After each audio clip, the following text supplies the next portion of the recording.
안녕하십니까. 여의도 24시입니다. 예, 여러분들, 이 명태균이 그 누군가와 얘기를 하면서 이 윤석열 대통령 당선인입니다. 2022년 5월 9일이기 때문에 아직 취임하기 전이었습니다. 이때 당시 윤석열 대통령 당선인과 자기가 통화를 했던 그런 내용들을 갖다가 들려주고, 그 다음에 그걸 제3자가 녹음을 하고, 그리고 또 여기에 대해서 뭐 이러쿵저러쿵 또 자기들끼리 이 윤석열 대통령 부부에 대해서 얘기한 그 녹음, 여러분들 다 들어보시고, 그 다음에 또 그 내용도 이렇게 활자로 보셨을 겁니다. 그 내용을 보면서 정말 답답함을 느끼셨을 겁니다. 그리고 또 어떻게 한편으로는 모멸감을 느꼈을 겁니다. 그 모멸감의 이유 제가 굳이 얘기하지 않겠습니다. 왜냐하면 첫 번째는 일단 그거를 얘기한 것 자체가 여러분들의 상처, 여러분들 뿐만이 아닙니다. 여러분들 2022년 3월 9일날 윤석열 대통령을 뽑은 사람이 여러분만 있겠습니까? 그게 아닙니다. 근데 그 상처를 갖다가 다시 후벼 파는 거기 때문에 굳이 언급하지는 않겠습니다. 그런데 이에 대한 대통령실의 이런 대응이라고 해야 될까? 이런 것들을 보면서 또 너무나 미숙하다. 정말로 대체 뭘까? 뭐 때문에 저러고 있을까? 이런 생각이 든다 그 말입니다. 일단은 여러분들 이 명태균 논란이 있고 나서 이 대통령실에서 어떤 해명을 내놨습니까? 대략 이렇습니다. 그러니까 윤석열 대통령은 나는 명태균이하고는 그냥 누가 소개를 해줘서 만났을 뿐, 그리고 또 이 대선 경선 과정에서 이미 연을 끊었고 통화한 적도 없다. 근데 다만 우리 저기 집사람은 어쩌고 저쩌고 해가지고 명태균이하고 계속 연락을 해왔던 모양이다. 뭐 이런 식으로 해명을 했지 않습니까? 대통령실도 어떻게 했습니까? 이 명태균 논란이 처음에 언급이 됐을 때 뭐라 그랬냐면 그것도 한참 지나서 얘기를 한 겁니다. 여러분들, 그러니까 명태균 논란이 이미 9월 달부터 있었는데 이게 10월 8일 날 대통령실에서 뭐라 그랬냐면 이렇게 얘기하고 있습니다. 윤 대통령은 국민의힘 정치인들을 통해 두 차례 명 씨를 만나게 됐다. 지난 2021년 대선 경선 막바지쯤 명 씨가 윤 대통령의 지역 유세장에 찾아온 것을 본 또 다른 국민의힘 정치인이 명 씨와 거리를 두도록 조언했고, 이후 대통령은 명 씨와 문자를 주고받거나 통화한 사실이 없다고 기억한다. 이렇게 얘기를 했습니다. 물론 여러분들, 대통령실에서 지금 와서는 기억이 잘못됐다 이렇게 얘기할 수 있습니다. 왜냐, 그때 당시에 없다고 기억한다 라고 했기 때문에 그거는 기억이 잘못됐다 이렇게 얘기하면 끝나는 거 아니겠습니까? 다만 여러분들, 이 의혹이, 이 논란이 그냥 논란이 아니지 않습니까? 이때 당시까지만 해도 이제 대통령 부인의 공천 개입 의혹이었고, 또 이 명태균이 뭔가 이 윤석열 대통령 부부를 통해서 이 정당의 공천 작업에, 공직 선거에 개입을 했다. 여론조사 조작을 했다. 또 이러쿵저러쿵 뭐 별 얘기가 많이 있지 않습니까? 한마디로 이 국정에 개입을 했다는 그런 주장을 계속 하고 다녔기 때문에 이거는 이렇게 기억한다라고 이렇게 해서 넘어갈 수 있었던 문제가 아니었습니다. 그런데도 다만 정말로 대통령은 명태균하고 별로 연관이 없지만 여러분들이 그렇게 뭐라 그래야 될까, 그 활동을 중단하라고 요구하셨던 김건희 씨는 정말로 박절하지 못해서 또는 현명하지 못해서 이 명태균이하고 계속 그 연락을 해왔던 모양이다. 오지랖이 넓어서 김영선 공천에 대해서 명태균이하고 이러쿵저러쿵 얘기를 해왔던 모양이다 라고 또 여겼던 분들이 계시고, 한편으로는 그걸 믿지 않으시지만 제발 그랬으면 좋겠다 라고 이렇게 생각하셨던 분도 계셨을 겁니다. 그런데 이 녹음이 나왔지 않습니까? 공개가 됐습니다. 그랬더니 이제 대통령실에서 뭐라 그랬냐, 오늘 단독으로 뭐라 그랬냐면 이렇습니다. 윤 대통령은 취임 이후에 명태균과 추가로 통화한 적이 없다. 이렇게 밝혔습니다. 그러니까 이 대통령실 관계자들이 한 매체를 통해서 이렇게 얘기했다는 겁니다. 취임식 전날 통화한 뒤 윤 대통령과 명 씨의 추가 통화는 없었다. 당시 명 씨가 경선 후반기에 참견하려 해서 윤 대통령이 매몰차게 꾸짖고 전화를 끊은 바 있다. 이후 취임 전날 전화가 와서 마지막으로 덕담한 것이 전부다. 윤 대통령이 마음의 정리를 하고 취임 후에는 통화를 나누지 않은 것으로 확인했다. 이렇게 얘기하고 있습니다. 맞을 수 있습니다. 그리고 또 이 더불어민주당에서 문제 삼은 이건 윤석열 대통령과 명태균의 그 통화 내용 있지 않습니까? 그 통화 내용, 그게 대통령실에서 지금 주장하는 거는 법적으로 문제가 없다는 겁니다. 왜냐, 그때는 대통령 당선인 시절이었다. 대통령 당선인이었고 당원이었기 때문에 이 정당에, 자기가 속한 정당의 공천에 대해서는 의견 개진할 수 있는 거 아니냐 라고 얘기를 했습니다. 여러분들, 근데 그거는 모르겠습니다. 그 누가 법적으로 문제를 제기하면 최종적으로는 법원의 판단을 받아봐야 되겠지만은 그냥 그 내용만 놓고 봐서는 솔직히 별 문제가 없습니다. 그 내용만 놓고 봐서는 제가 말을 잘못했습니다. 법적인 문제가 없는 것처럼 보입니다. 왜냐하면 별 내용이 없습니다. 윤석열 대통령이 여러분들 김영선이가 뭐 대선 그 할 때 고생을 많이 했으니까 어쩌고저쩌고 해서 하라고 했는데 당에서 말이 많네 했더니 명태균이가 예 뭐 은혜 있지 않겠습니다 이거 한 거 있지 않습니까? 그 문단만 놓고서는 여러분들 법적으로 어떤 문제 삼을 게 없습니다. 그렇지 않습니까? 대통령 당선인은 대통령에 준하는 그런 사람이기 때문에 책임을 물어야 된다 이런 주장도 있지만 맞습니다. 그 주장도 맞는데 법적으로는 그게 아마 성립 안 될 가능성이 너무나도 크다 그 말입니다. 왜냐하면 여러분들 이 공직이라는 건 있지 않습니까? 실질적으로 그 자리에 앉아서 공적인 권한을 갖게 됐을 때부터 그게 바로 공직이라고 할 수 있지 않습니까? 그런데 이 공직선거법에서도 규정하는 게 뭐냐면 공무원의 공직선거 개입을 갖다가 금지를 하고 있는 겁니다. 그러면 대통령 당선인은 과연 공무원이었느냐? 공무원은 뭔 말입니까? 공직을 현재 맡고 있는 사람, 공적인 권한을 행사한 사람이지 않습니까? 근데 5월 9일까지는 윤석열 대통령은 대통령 당선인으로서 공무원은 아니었습니다. 왜냐하면 여러분들 대통령 당선인 시절에 대통령이 따로 있었지 않습니까? 문재인이가 있었지 않습니까? 그렇기 때문에 공적인 권한을 행사할 수도 없었고 물론 그 위상이라고 해야 될까? 공적인 지위라고 해야 될까? 이런 것들은 우리 국민들이 생각했을 때 대통령과 같다라고 생각하겠지만 법적으로는 그게 엄연하게 분리가 되는 거 아니겠습니까? 그러니까 법적으로는 문제가 없다는 대통령실의 해명 그거에 대해서 제가 굳이 얘기는 하지 않겠습니다만 다만 아쉬운 건 그리고 또 정말 안타까운 건 그리고 이 윤석열 정부가 출범한 뒤부터 또는 윤석열 대통령이 대선에 나오겠다고 한 때부터 김건희 씨 논란이 있을 때부터 계속 안타까웠던 건 뭐냐 왜 그걸 고치지 못하느냐 결국에는 이 윤석열 대통령과 그 주변에 있는 사람들이 항상 어떤 논란이 생겼을 때 그걸 갖다 법적으로만 따지려고 한다는 겁니다. 여러분들 이걸 제가 어떤 직업적인 특성, 직업적인 한계 이렇게 얘기하긴 좀 그렇습니다만 윤석열 대통령과 그 주변 사람들은 유독 그게 심합니다. 여러분들 윤석열 대통령 아무리 대통령이지만 어쨌든 정치를 한 사람입니다. 자기도 총선 패배 이후에 정치를 하겠다고 하지 않았습니까? 이제부터 정치를 하겠다?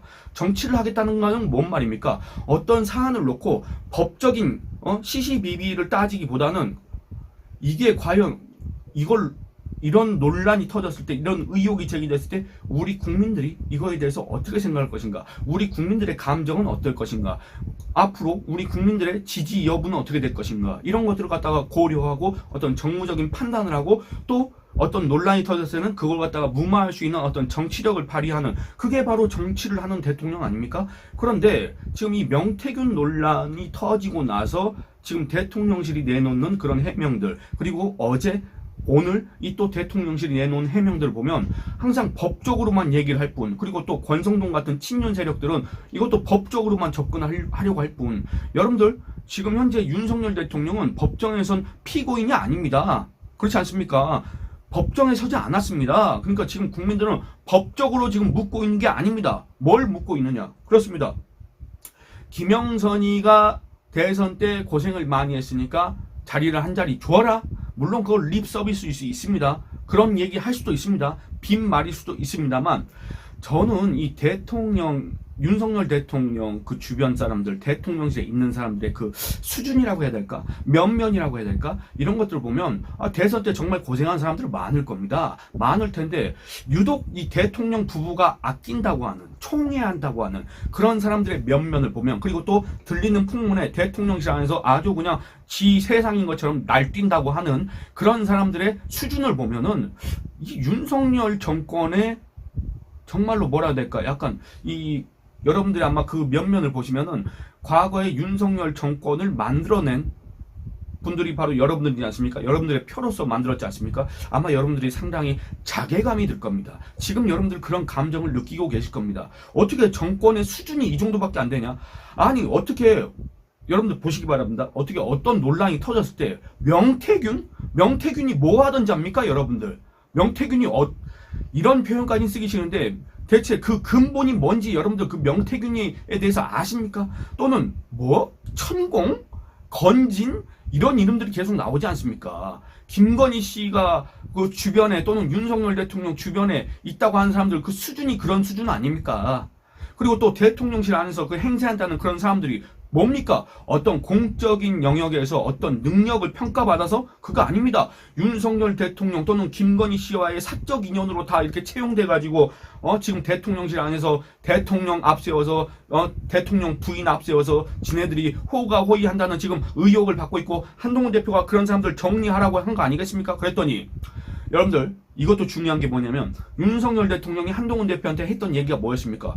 대체 그 사람들이 뭘 잘못했는지 구체적으로 얘기를 해라. 이렇습니다. 그러니까 여러분들 그게 벌써부터 우리 국민들이 생각하는 소위 말하는 국민 눈높이와 이 민심과 전혀 다른 정말 괴리된 그런 사고방식을 한다는 것을 우리가 확인할 수 있다 그 말입니다. 이 명태균 논란에서도 그게 드러납니다. 아까 제가 말씀드린 것처럼 정치한다고 했으면서 이제부터라도 정치한다고 했으면서 정치를 안 합니다. 어떤 정무적인 판단을 전혀 못하는 것 같습니다. 그리고 그 수준 자체가 너무나도 그 지지층, 지금은 윤석열 대통령 지지층이 별로 없습니다만 과거에 윤석열 대통령을 만들었던 그 사람들로 하여금 자괴감과 모멸감을 느끼게 하는, 그리고 또 지금 현재 윤석열 대통령을 지지하는 정말 극소수 얼마 안 되는 분들도 정말 인지 부조화가 올 정도의 정말 괴상망측한 얘기들이 계속 흘러나오고 있고 앞으로 어떤 게 더 터질지 모른다는 이런 공포, 불안 이런 것 때문에 더 그 인지 부조화가 아마 심하게 될 수도 있다 그렇게 생각합니다. 왜냐하면 분명히 그 얘기를 들으면 문제는 문제인데 그렇지 않습니까? 윤석열 대통령이 무너지면은 안 되기 때문에 그 현실과 자기의 그런 이상에서 오는 그런 괴리 이런 것 때문에 얼마나 괴롭겠습니까? 그러니까 점점 이상한 방향으로 빠져갈 수밖에 없다는 겁니다. 왜 대체 2022년 3월 9일 날 윤석열 대통령을 찍었던 사람들이 무슨 죄를 지었길래 그런 고통을 겪어야 되느냐? 저는 그런 생각이 들었습니다. 어저께 그 명태균 논란을 또 접하면서 그리고 또 이 대통령실의 법적인 거를 운운하는 이런 해명을 들으면서 참 안타깝다. 참 이 민심을 진짜 모르는구나. 대통령이 여러분들 법정에 서지 않는 한은 법적으로 따지기보다는 이런 정무적인 판단을 해야 되고 정무적인 감각을 발휘해야 되고 민심을 어떻게 다독일 것인가 이런 생각을 해야 되지 않습니까? 그래서 최종적으로는 이 위기를 어떻게 돌파할 것인가 이런 생각을 해야 되는데 그런 생각이 없습니다. 마치 이거는 윤석열 대통령 참모들은 윤석열 대통령이 고용한 변호인 같고 그들의 법률 대리인 같고 윤석열 대통령도 마찬가지고 아니 우리 국민들이 지금 뭡니까? 검사입니까? 판사입니까? 왜 우리 국민들한테 그런 얘기를 하는 겁니까? 그러니까 근본적인 문제는 왜 윤석열 대통령 부부 주변에는 그런 사람들만 꼬이는 것이냐? 홍준표가 그랬습니다. 윤석열 대통령이 정치를 한 경험이 없기 때문에 옆에 그런 똥파리 같은 사기꾼, 홍준표가 똥파리라는 그런 표현은 아마 안 썼을 겁니다. 그런 사기꾼 비슷한, 정치 브로커 비슷한 사람들이 아마 꼬였고 윤석열 대통령이 그걸 다 쳐내지 못했기 때문에 지금 이런 문제가 발생한 거 아니겠느냐라고 했습니다만 여러분들 윤석열 대통령도 사회생활 한 사람입니다. 그거 여러분들 윤석열 대통령도 검사를 했습니다. 여러분들 검사는 범죄자들을 상대하는 사람들입니다. 범죄자들 그것도 또 이렇게 딱 특정해서 얘기할 수는 없지만 대략 보면은 속된 말로 각이 나오는 거 아니겠습니까? 그런 사람들을 상대해 온 사람이 바로 윤석열 대통령인데 그 윤석열 대통령은 왜 주변에 그런 사람들만 득시글거리고 왜 주변에 지지층의 반감을 사고 지지층의 분노를 살게 할 만한 그런 행동, 언행을 하는 사람들만 그렇게 모여 있느냐? 왜 그런 사람들이 뻔히 어떤 논란과 의혹에 그런 진앙이 될 거라는 걸 누구나 다 알고 있는데 윤석열 대통령 부부는 그걸 모르고 이러쿵저러쿵 얘기를 해대고 했느냐? 이런 거에 대해서 정말 실망감을 감출 수가 없습니다. 물론 이제 실망할 것도 별로 없다라고 생각하시는 분들이 계시겠지만 그게 단순히 윤석열 대통령에 대한 실망, 이 윤석열 정부에 대한 실망 이런 게 아니기 때문에 그렇습니다. 이게 정말로 어떻게 보면 이제 윤석열 대통령을 찍었던 사람들이 윤석열 대통령의 인질이 돼버렸습니다. 인질이 됐냐? 왜? 만약에 윤석열 정권이 무너지면 어떻게 됩니까? 여러분들이 항상 걱정하시는 2017년도 조기 대선에 그 재판이 될 거 아니겠습니까? 여러분들 지금 상황에서 조기 대선을 치르게 된다면 어떻게 됩니까? 물론 국민의힘이 그런 탄핵을 저지를 하겠지만 이런 식으로 나가다가는 그 장담할 수 없는 거 아니겠습니까? 여러분들 몇 명만 이탈해도 그 윤석열 대통령도 그 미래를 장담할 수 없는 거 아니겠습니까? 이런 상황인 겁니다. 이런 상황이 너무나도 공포스럽기 때문에, 이런 상황이 너무나도 오면 안 되기 때문에, 저 이재명이가 대통령 자리에 올라가는 거는 절대 안 되기 때문에 윤석열 정부가 무너지면 안 된다는 건 알지만 하는 걸 보면, 또는 지금까지 나온 의혹들을 보면 대체 이 정권이 의미가 뭐냐, 이 정권이 계속 유지돼야 되는 그 가치가 있느냐라고 지금 이렇게 반문하시는 분들이 너무나도 많기 때문에, 그래서 저도 어저께 그 명태균 논란을 보면서 여러분들하고 어떤 얘기를 하고 싶었는데 솔직히 말해서 얘기할 게 없었습니다. 얘기할 게 없어서 어제 밤새 고민을 했습니다만 시간이 너무 늦어서 이제 잠들게 됐는데, 그랬었습니다. 정말 뭐랄까요, 뭐 배신감, 실망감, 이게 아닙니다. 대체 이걸 갖다가 저 사람들이 어떻게 풀려고 하는 것인가, 이런 생각이 들었습니다. 물론 상당히 어려운 일입니다. 근데 하는 얘기를 들어보면 법적으로 잘못 없으니까 알아서 해, 이런 거 아니겠습니까? 마치 한동훈 대표한테 얘기한 것처럼 야당 입장에서 그렇게 한다고 하면 나로서 뭐 어쩔 수 있겠느냐, 뭐 이런 거 얘기하는 거 아니겠습니까? 그러니까 이런 것들을 보면 정말로 답답하다. 대체 왜 문제는 항상 저쪽이 일으키고, 왜 이걸 갖다가 당에서 수습해야 되고, 왜 그 수습하는 당의 모습을 보면서, 또는 그 대통령을 무조건적으로 옹호하는 친윤 세력들을 보면서 국민들은 또 한 번 실망하고 분노하고 초조해하고 불안해야 되느냐. 정말 안타깝다. 인질이 돼버렸다. 그런 생각이 들었습니다. 여러분들 정말 뭐 그렇습니다. 예, 할 말이 없습니다. 참 어쩌다가 이런 지경까지 오게 됐는지, 어쩌다가 이런 정권, 모르겠습니다. 물론 잘한 것도 있지만 어쨌든 이렇게 논란이 될 거라는 거는 이미 예전부터 알고 있었고 이미 누구나 다 예상하고 있었는데, 대통령실에서는 이거에 대해서 왜 어떤 단속을 했는지, 어떤 대응을 했는지, 어떤 대비책을 마련해뒀는지 잘 모르겠지만 정말 이 정도로 형편없을 수가 있느냐, 이런 생각이 듭니다. 정말 정무적 감각에 있어서는 꽝입니다. 꽝! 이런 얘기를 하고 싶었습니다. 예, 여러분들 이 영상은 이만 마치도록 하겠습니다. 예, 의견 많이 남겨주시기 바랍니다. 그리고 댓글 후원을 해주신 분들한테 인사를 또 드리도록 하겠습니다. Y하트제이님께서 또 3번에 걸쳐서 댓글 후원을 해주셨습니다. 감사합니다. 그리고 또 행복님께서 댓글 후원을 해주셨습니다. 감사합니다. 여러분들 그동안에 제 건강에 이상이 없었습니다. 지금 목소리 많이 회복됐고 잠깐 이제 콧물이 좀 나오는 정도인데, 여러분들 환절기 건강 조심하십시오. 정말 요즘 감기 독합니다. 감기뿐만 아니라 다른 질환들도 조심하시길 바랍니다. 여러분들 의견 많이 남겨주신 거, 여러분들도 충분히 쉬시면서 이렇게 활동하시기 바랍니다. 예, 여기서 마치도록 하겠습니다. 감사합니다.